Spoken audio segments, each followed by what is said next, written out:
तर मंडळी आज झाला असं की मी राऊत डॉक्टरांकडे रिपोर्ट द्यायला गेलो. तिथं मांजरीची हालत बघून माझी पण हालत खराब होऊन गेली आणि मला करमतच नव्हतं. सगळं सांगतो, व्हिडिओ फक्त शेवटपर्यंत बघा.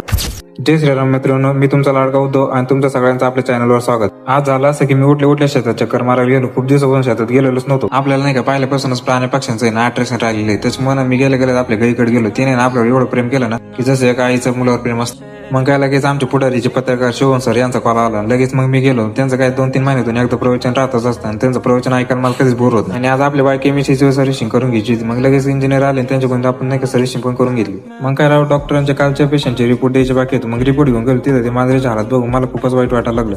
मग काय आम्ही एक्सपर्ट डॉक्टरांचा सल्ला घेतला. तर ते म्हणे एक्सरे करून घ्या. मग काय मी एक्सरे करून घेतला आणि डॉक्टरला दाखवलं. डॉक्टर म्हणे त्याला स्पायनल कॉर्डला इंजरी झाली, त्याच्यामुळे ते पॅरालाइज झालं म्हणे. मग मी म्हणलं आता ऑप्शन काय? तर ते म्हणे चला त्याच्या अंतक नाही त्याच्या आमतक जो पण जिवंत आहे तो पण चांगलं खाऊ घाला म्हणे. मग मी त्याला मेडिकल मधून त्याच फेवरेट आयटम खायला आणला. मग ते पण खुश होऊन गेला. मग नंतर काय मी त्याला मग राऊत डॉक्टरच्या घरी घेऊन गेलो आणि त्यांना मग सांगितलं अब तुम्हारे हवाले वतन साथियों.